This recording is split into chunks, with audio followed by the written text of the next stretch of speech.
Merhaba, ben Alparslan Işık. Işık Palas adlı karavanımızda Avrupa turumuzun bugünkü bölümünde sizlere Selanik'ten sesleniyorum. Günaydın, Galimera. Gününüz aydın olsun, neşeniz bol olsun. Kanalıma hala abone değilseniz abone olmanızı, beğeni tuşuna bir kerecik basmanızı, mümkünse küçük bir yorum da yaparsanız çok memnun olurum. Karavan ile Selanik'te nerede kaldık? Selanik şehir turu.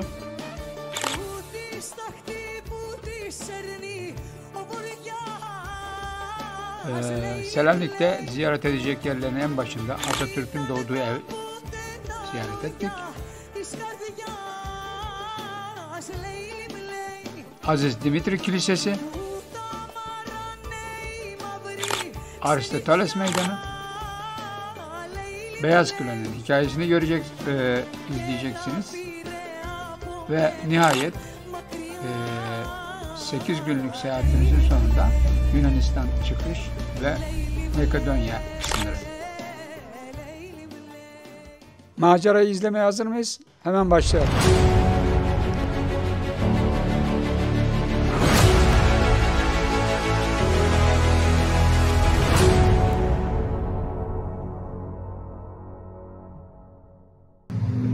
Işık Palas park edildi. Selanik'ten bütün dost ve müttefik kuvvetlere selamlar. İkinci seferde olsa ilk ziyaret edeceğiniz yer neresidir? Atatürk'ün doğduğu yer. Evet, buraya hoş geldiniz. Atatürk'ümüzün, yüce liderimizin doğduğu yere geldik. Şimdi orayı ziyaret edeceğiz. Hep beraber yürüyelim arkadaşlar. Atatürk'ün doğduğu eve gelmiş bulunuyoruz. Burası hemen embasinin, Türkiye Büyükelçiliğinin yanı. Öyle güzel bir evdir. Görüyorsunuz. Burada da Atatürk. Bakın Atatürk'ün. Hala burada da para kazandırmaya ve insanlara. Burası Atatürk evinin tam karşısı. Selanik bakkalı var. Yaşayabilirsiniz. Bir de şurada fiyatları daha önce çekmiştik. Şöyle göstereyim size. Türk kahvesi 2 lira. Demli çay. Kaşarlı tost 2 lira. Demli çay 1,5. Karışık tost. Kafa. Her şey Türkçe. Sadece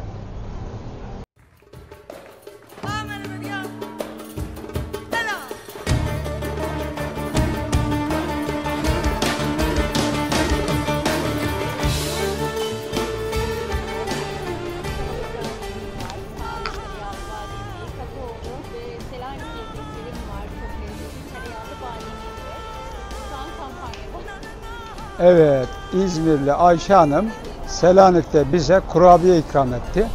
Kurabiyelerimize şöyle bir bakalım.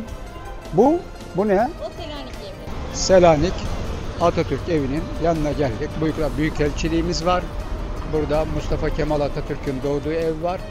Burada da bakın ne var? Atatürk evi Selanik ve burada kavala kuyalı satan İzmirli bir Ayşe Hanım var. Türklere çok iyi davranıyorlar. Hani herhangi bir sıkıntı yaşamıyoruz. Bilmiyorum. Ben yaşamadım. Yaşayanlar oldu. Biz de çok rahatız ya. Ben 2 defa geliyorum. Yani yabancı bir memlekette gibi de hissettim. Evet, aynen öyle. Aşağı yukarı biz 5 gündür yoldayız. En çok nereyi beğendin? Neresiydi orası? Nedi abi? Merhabalar, hoş geldiniz. Ürünlerimizi bir tanıtalım. Kendimizi. Ürünlerimi tanıtayım. Ürünlerim Selanik yemeğim var. Evet. Kavala kurabiyem var. Kakaolu kavala kurabiyem var. İşte revanilerim var. Elmalarım var. Uzolarım var. Rakılarım var. Evet, uzolar da çok güzel. Bunlara biz rakı demiyoruz da Türkiye'de bunlar yerel içecek olarak geçer. Burada beleş çayımızı da içtik. Ayşe Hanım bize ikram etti. Mutlaka uğrayın. Hepinizi buraya bekliyoruz. Hoşça kalın. Adios.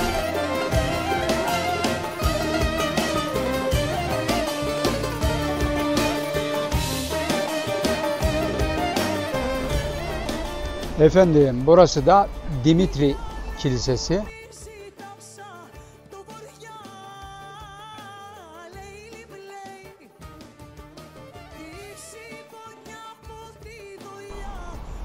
Dimitri Kilisesi, bunlarda bir Dimitri diye Aziz var. Onu pagan din zamanında aforoz ettikleri için burada zannedersem altında bir zindan var, orada yakıyorlar. Onun adına sonradan yapılmış özel bir kilisedir. Onun için buraya çok önem verilir, bu kiliseye. Aziz Dimitri Kilisesi burası. Selanik'e gelirseniz mutlaka ziyaret etmeniz gereken yerlerden birisidir bura. Kilisesine ikinci defa geldiniz. Kendinizi nasıl hissediyorsunuz efendim? Evet, tanıdık bir yer olması ilginç geldi bana. Selanik.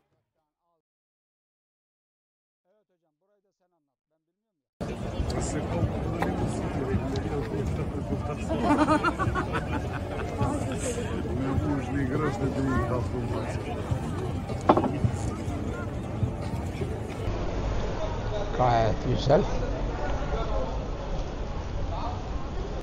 Burada ileride şöyle gideriz. Bunların salamuraları. Satar. Bunlarla da şey satıyorlar. Sigara istemiyor, sigara istemiyor. Yunan, yabancıysan pahalı.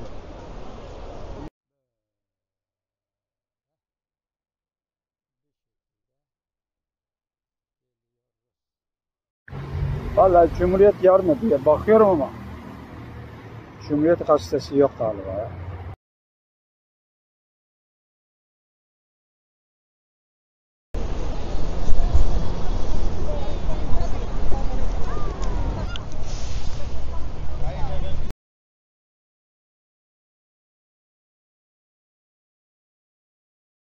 Heykeline kadar esnaf geldi. Işık Palas yolcuları. Burada şimdi bu Aristoteles'in hikayesini anlatacağız. Aristoteles Platon'un öğrencisi. Hepsi Sokrates'in okulundan yetişme.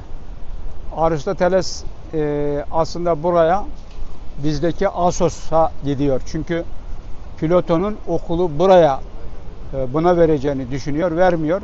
O da akrabalarına verince görmüş olduğunuz bu Aristoteles kızıyor ve Türkiye'deki bugün Assos kentine gidiyor. Oradan da bu bölgenin en büyük komutanı olan Philips, Makedonya komutanı olan Philips, oğlu olan İskender'i, o zaman Büyük İskender değil çünkü daha yeni, yetiştirmesi için Aristoteles'ten rica ediyor. Aristoteles de geliyor, Büyük İskender'i yetiştiriyor. İşte o Büyük İskender buradan kalkıp Babil'i, Pers'i, Hindistan'a kadar neredeyse dünyanın büyük bir bölümünü kendi topraklarına katıp bu bölgenin en büyük komutanı oluyor.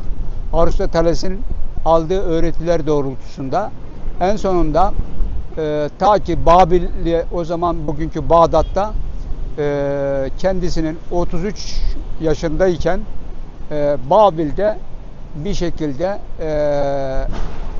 bilinmeyen bir sebeple ölüyor. İşte bu Aristoteles onu yetiştiren adamdır. Herkes Aristoteles'in parmağında tutar ve dualarının kabul olduğunu bırakır. Servet Hanımsa elindeki bilimi almak için kitabı almaya çalışıyor ama o kadar kolay değil. Uzanamazsın. Bilgi ve beceri gerekir o.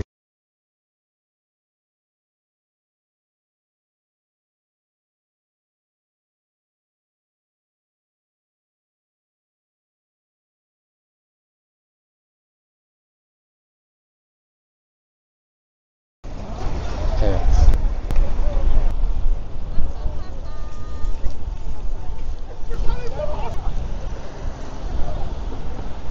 Ben çözemedim abi.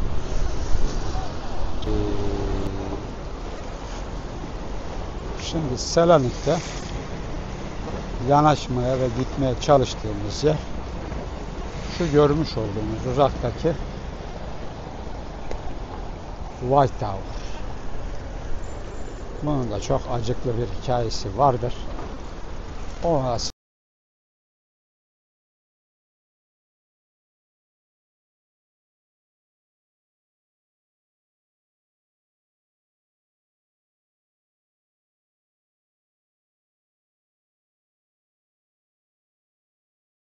White Tower'un acıklı bir hikayesi de var arkadaşlar. O da nedir? Şimdi Osmanlı zamanında aslında daha eskiden kalan bir bina üzerine Osmanlı buraya bir kale ve kuleyi inşa eder.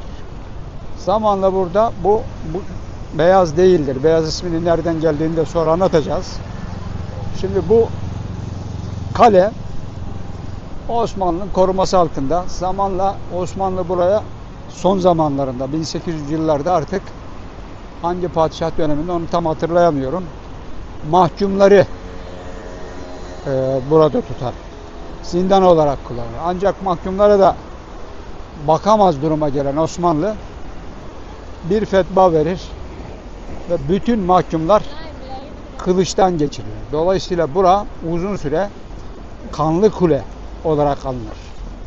Zamanla burası Yunanların eline geçtikten sonra 1900 yıllarından ülkenin papazlarını toplarlar. Bu kötü isimden arındırmak için Vahdis ederler burayı. Bu kötü Kanlı kuleyi de beyaza boyarlar. Beyaza boyadıkları için de artık her şey tertemiz olur. Adı da Beyaz Kule olur. Beyaz Kule niye değil diyeceksiniz. Çünkü orijinali bu şekilde kızıl olduğu için yavaş yavaş dökülmüştür. Üstünde görüyorsunuz bazı küçük beyazlıklar var hala. Bu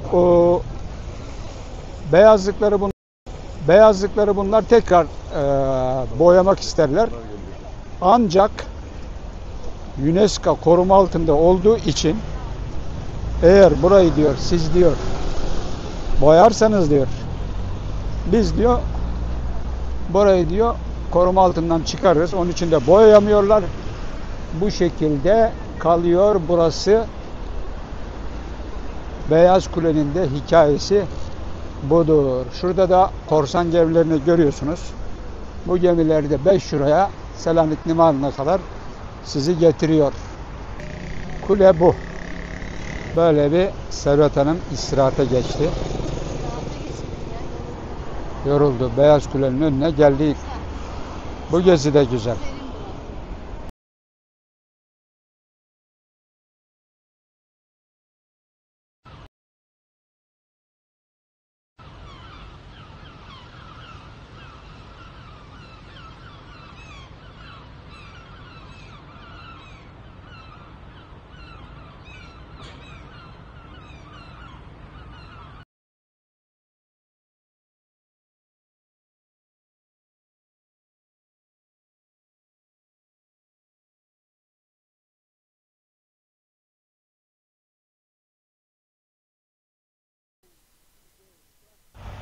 Makedonya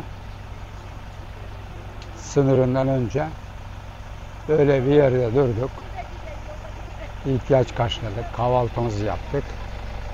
Böyle bir Eko diye bir benzin istasyonu var. Girişinde de yazıyor ki işkembe çorbası vardır diyor. Orada tuvaletler 50 sent. Yunanistan'da bazı benzincilerde tuvalet parayla 50 sent böyle giriyorsunuz. Yanınızda bozuk para bulundur. Böyle oturma yerleri var. Karavanla bile kalınabilecek bir yer. Gayet güzel park yerleri var. Geniş, rahat.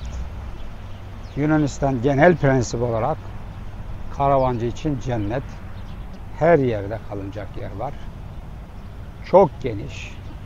Park alanları, çok az kişi var. Görüyorsunuz benzincide bizlet gibi dolu değil.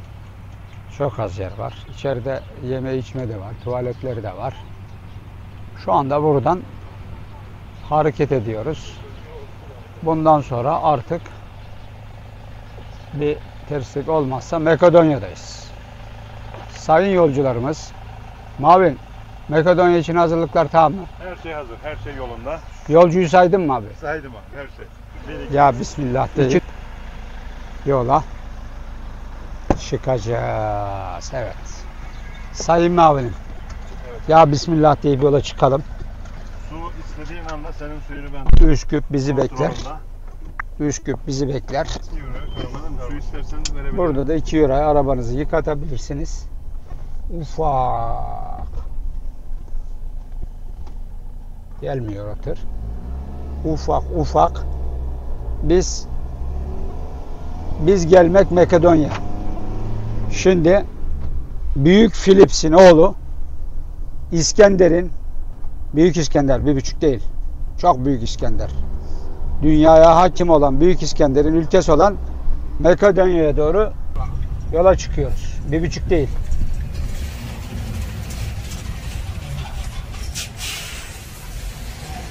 Hello. How many minutes the border? Karavanı yüksek gördü. Sonunda ikna oldu. Hala bozuk para alınır. Yanınızda bozuk olarak euro bulundurun. Evet abi. 2.40 gördüğünüz gibi ödeyerek Bulgaristan'dan çıktık. 2 kilometre sonra Slovenya'ya geçiyoruz. 2 kilometre sonra Makedonya'ya geçeceğiz. Şu anda Makedonya'ya girmek üzereyiz. Pasaport kontrolüne gireceğiz. Benden tarafta şey. Mi? Senden tarafta. Bilmem.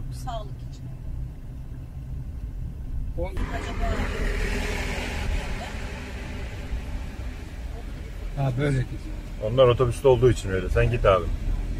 Gidemeyiz. Önce yolcu.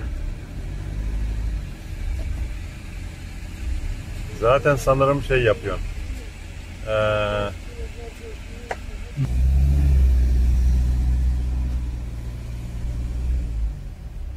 All pasaport diyor. Tamam. Böylece Yunanistan macerası bitti. Makedonya maceralarında yeni bir bölümde görüşmek üzere. Hoşça kalın. Işığı takipte kalın.